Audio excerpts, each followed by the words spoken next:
Senhor virá julgar a terra inteira, com justiça julgará. Isso foi só um esquenta, né?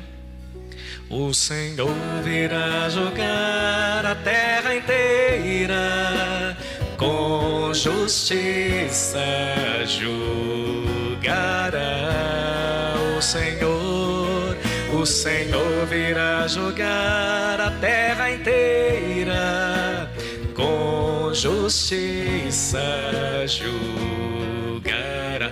Quero ouvir mais uma vez. O Senhor virá julgar a terra inteira, com justiça julgará. O Senhor virá julgar a terra inteira, com justiça. Bonito. Turma da acolhida, pode deixar o ventilador aí em cima. Queridos filhos e filhas da igreja, olha só o que a primeira leitura está falando para nós sobre o fim dos tempos. Abre aí a sua primeira leitura da profecia de Malaquias. Vamos ver juntos, ó. É uma leitura pequenininha, mas preocupante e profunda. Olha lá, eu vou começar. Eis que virá o dia abrasador como fornalha. Vocês... em que todos os soberbos e ímpios serão como palha. Como vai ser então a turma metida, nariz empinado? Palha. Como? Palha. Palha.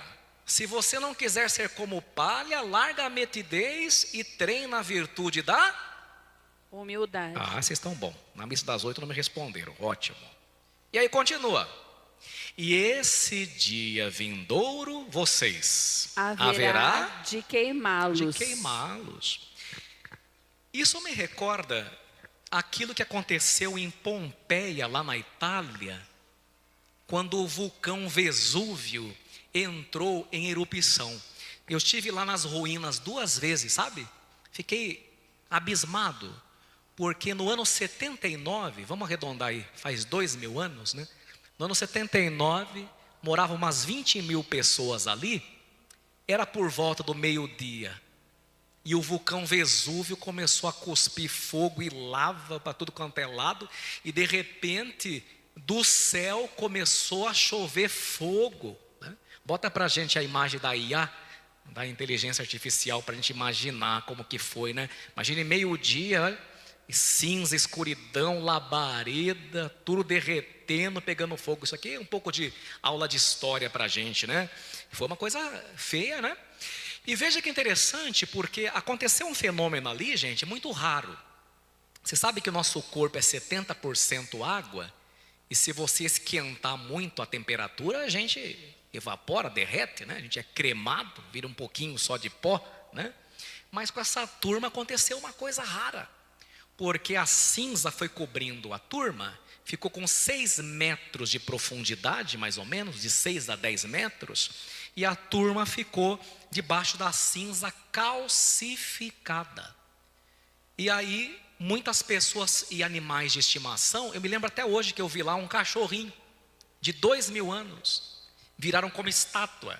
A posição que eles estavam, eles ficaram para sempre. Olha que coisa interessante, né?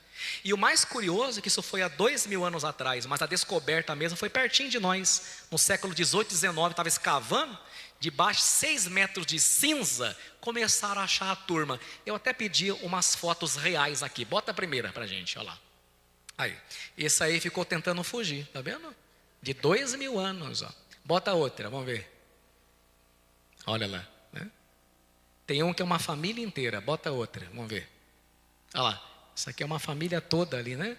Do jeito que a pessoa ficou, que ela estava, ela ficou. Tem mais alguma para a gente ver?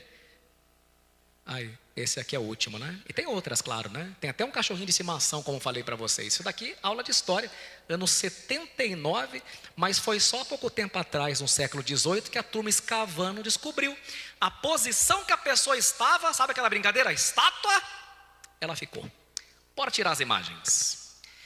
Após a destruição de Pompeia, muitas pessoas foram encontradas em posições distintas, sepultadas nas ruínas.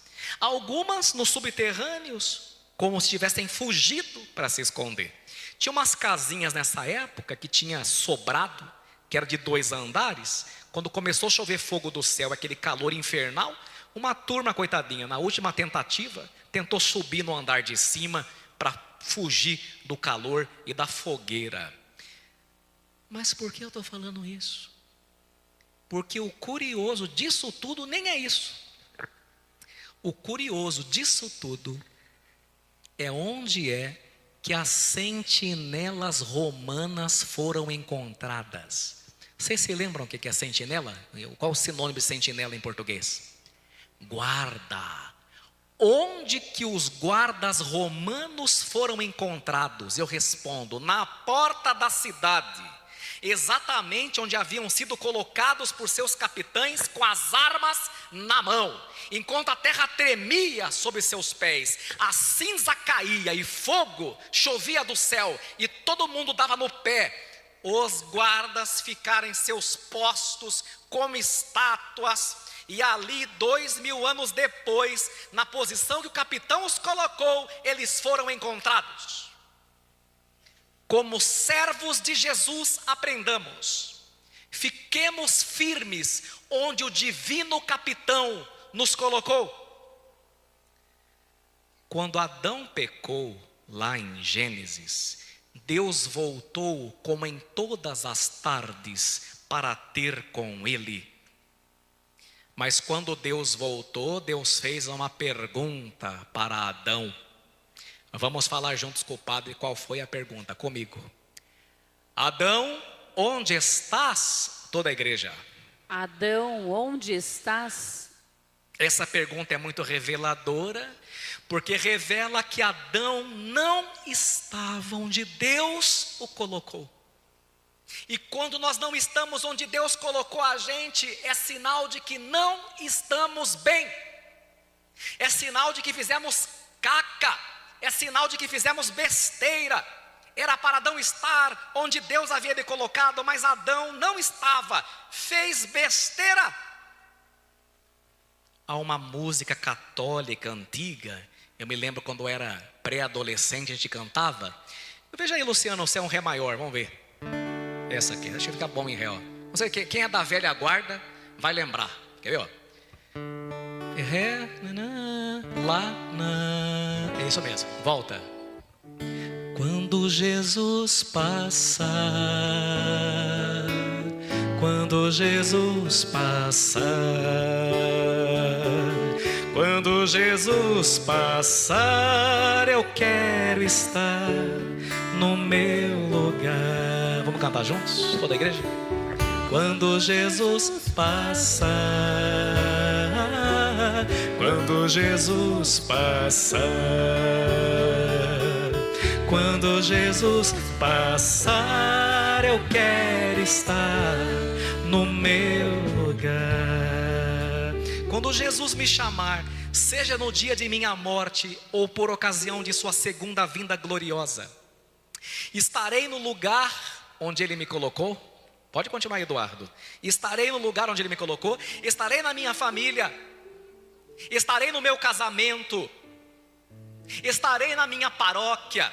Estarei na minha pastoral. Estarei no meu grupo de oração onde Jesus me colocou. Ou eu vou fazer como Adão e sair de onde Deus me colocou, sair da casa onde Deus me colocou, sair da missão onde Deus me colocou. E o Senhor Jesus vai falar para nós: é permanecendo firmes que ireis ganhar a vida.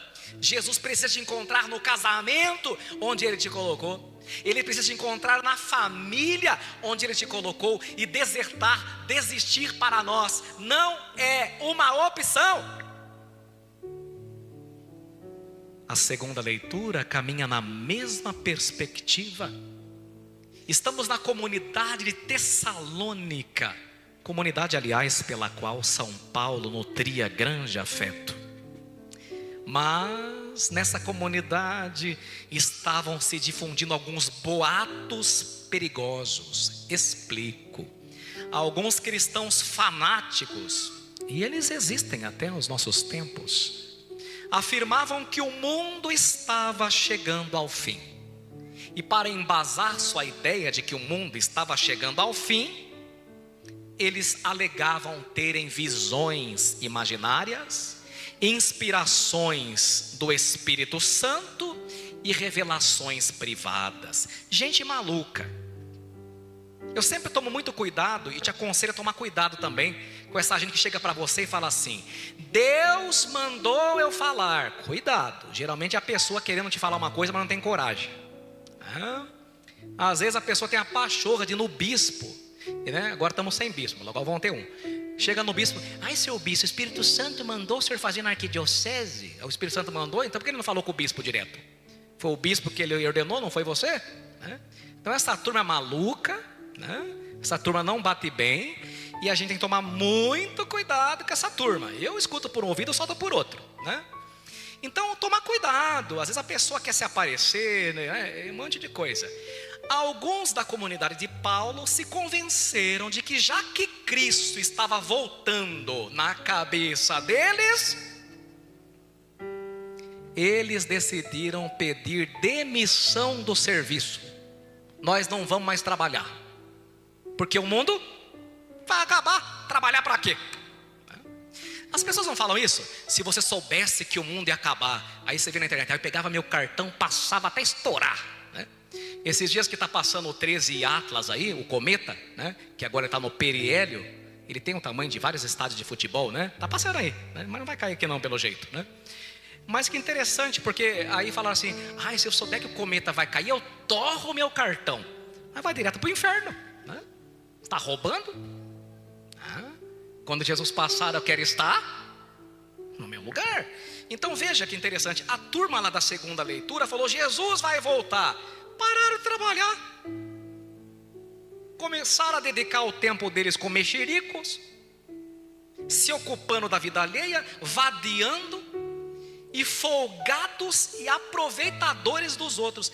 A situação ficou tão braba que o Paulo, apóstolo, escreveu uma carta para a igreja, para a comunidade, para intervir, e usando ele mesmo de exemplo, falando assim: olha, eu evangelizei, mas trabalhei, eu não fui pesado, não fui um peso para ninguém.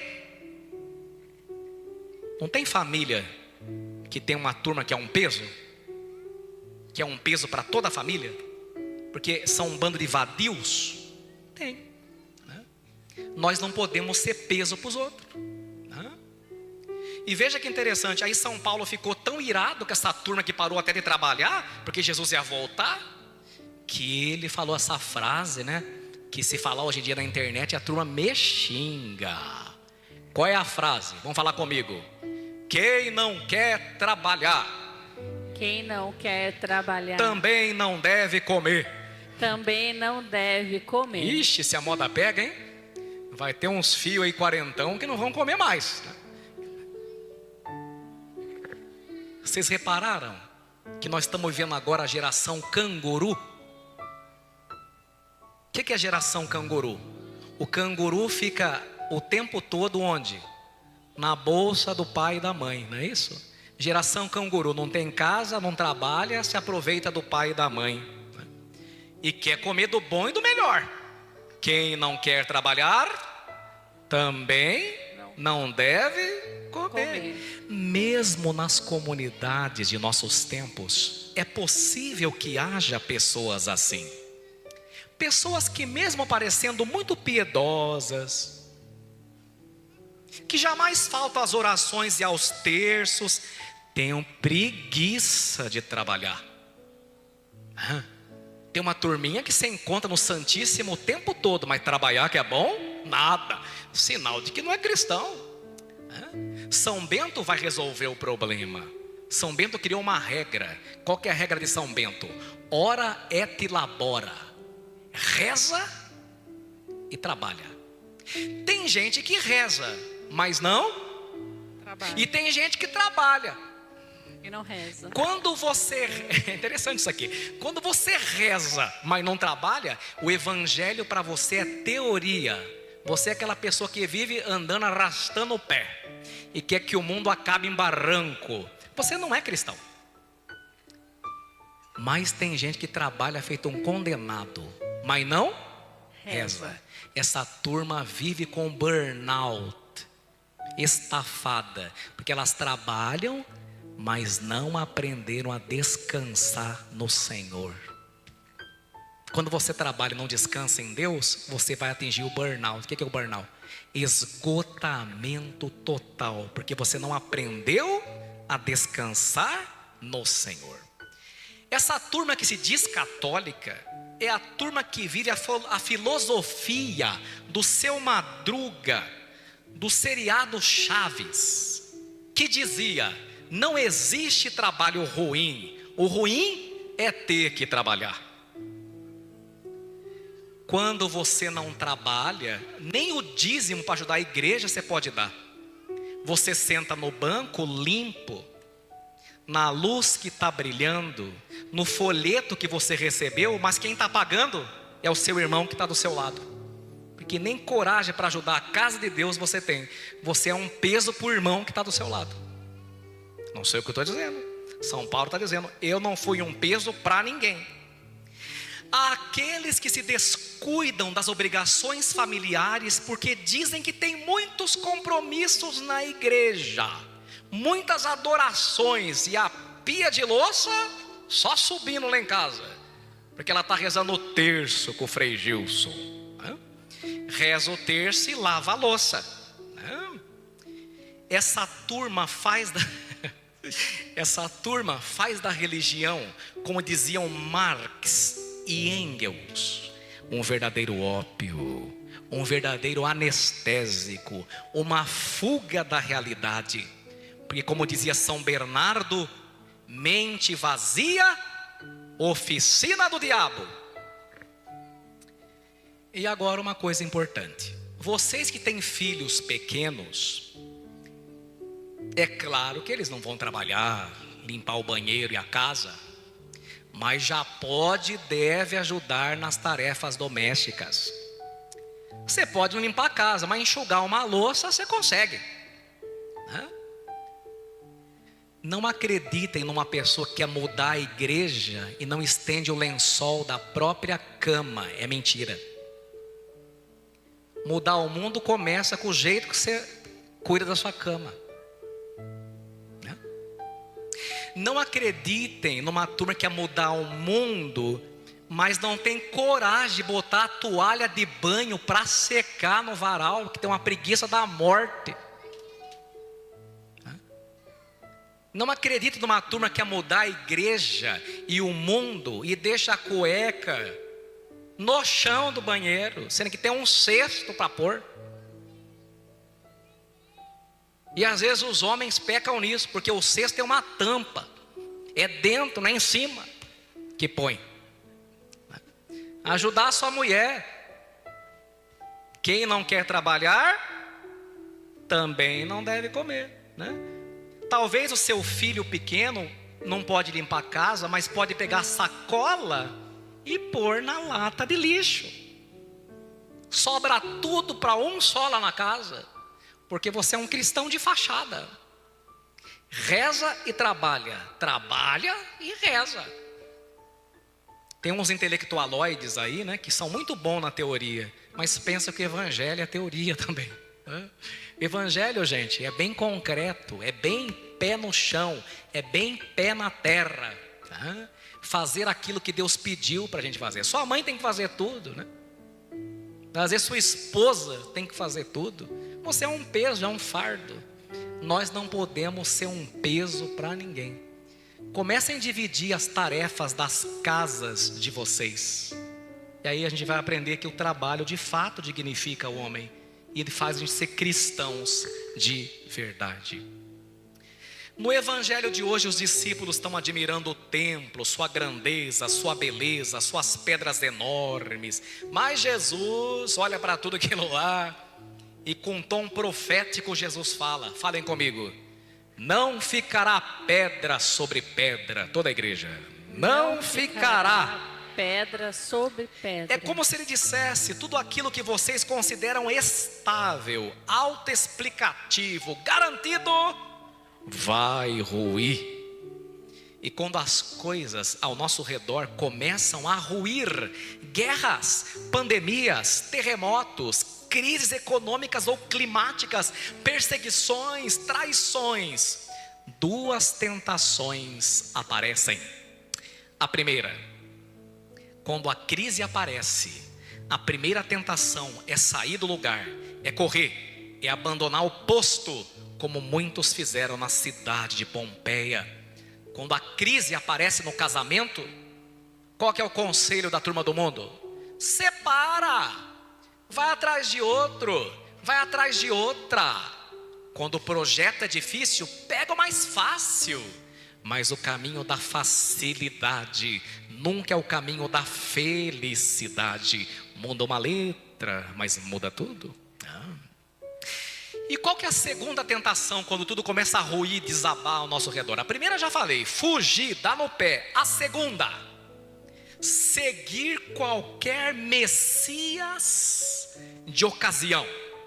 Quem são os messias de ocasião? Os gurus e coaches da internet, os youtubers, influencers, que aparecem dizendo: sou eu sou a solução. Comigo você vai organizar sua vida. Comigo você vai ter saúde mental. Comigo você vai conseguir seu primeiro milhão. A gente até começa a seguir, depois vê que não dá certo. Mas tem também uns influencers, gurus e messias de ocasião, que eu acho que são piores que esses primeiros. Que são aqueles terroristas da internet que dizem: o tempo está próximo. Haverá 3 dias de escuridão. Cada um pegue uma vela benta para se proteger. E os católicos vão caindo nessa palhaçada. Nossa Senhora está aparecendo lá não sei na onde. A turma vai tudo atrás. Tanto que o Vaticano agora tem que ficar explicando. Não é, não vai. O Vaticano tem que ficar canetando. Um dia alguém da paróquia falou para mim: vocês padres estão muito omissos. Eu falei: por quê? Porque vocês não estão falando para o povo da aparição de Nossa Senhora não sei das quantas. Eu falei: mas não é aprovada pela igreja, como é que eu vou falar? O Vaticano não aprovou, como é que eu vou falar? Então, essa turma que fica aqui, né? Vai ter 3 dias de escuridão, vai acontecer não sei o que lá. Jesus está falando: cuidado para não serdes enganados. E o segundo conselho: não sigais essa gente. Olha, forte, hein? Vamos falar junto? Não sigais essa gente. Porque quem está no lugar certo, para quem está no lugar certo, onde Deus o colocou, não se preocupa com essas coisas. Porque não está vivendo de boatos religiosos, nem de revelações privadas, nem de medo, nem de fanatismos e nem de teorias. Essa turma se deixa enganar por qualquer coisa. Por isso Jesus vai dizer uma garantia real.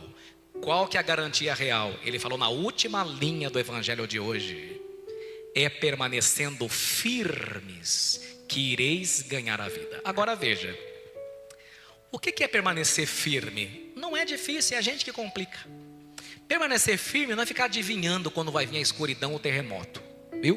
Que isso vai acontecer mesmo, mais cedo ou mais tarde. Permanecer firme é ir à missa no domingo, confissão em dia, fazer caridade, trabalhar e ser um bom marido, uma boa esposa, um bom filho, uma boa filha. Está fazendo isso aqui? Está fazendo lição de casa? Esses 5 pontos que eu falei, você está firme. Está firme? Quando bambear, não tem problema. Você está fazendo aquilo que Deus pediu para você fazer. Jesus não promete ausência de conflitos. Ele fala de guerra, terremoto, crise, traição dentro da própria casa. Esses dias, sempre acontece, né?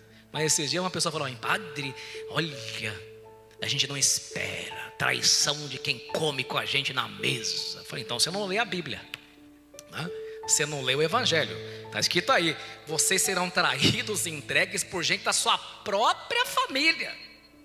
Aí uma pessoa da família trai, a pessoa, meu Deus, que mundo é este? Não lê a Bíblia, deve estar dormindo na missa, como alguns estão agora. É impressionante, né? Mas veja que interessante, né? Jesus falou que vai ter traição dentro da própria casa. Mas ele promete algo mais forte. Ele disse: mas vós não perdereis um só fio de cabelo da vossa cabeça. Sei que eu não sou exemplo, né? Mas ele quer dizer com isso que se você permanecer no lugar que eu te coloquei, eu te sustentarei. O mundo pode ruir ao seu redor, mas a alma que permanece firme no posto que Deus a colocou nunca se abala. Termino.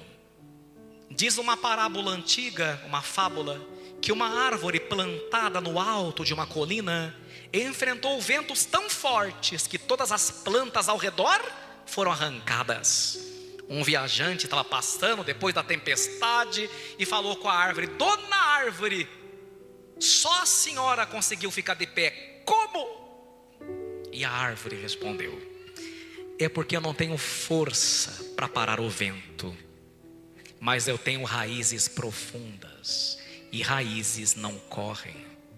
Quem está enraizado em Deus pode até balançar, mas não cai, porque tem raiz.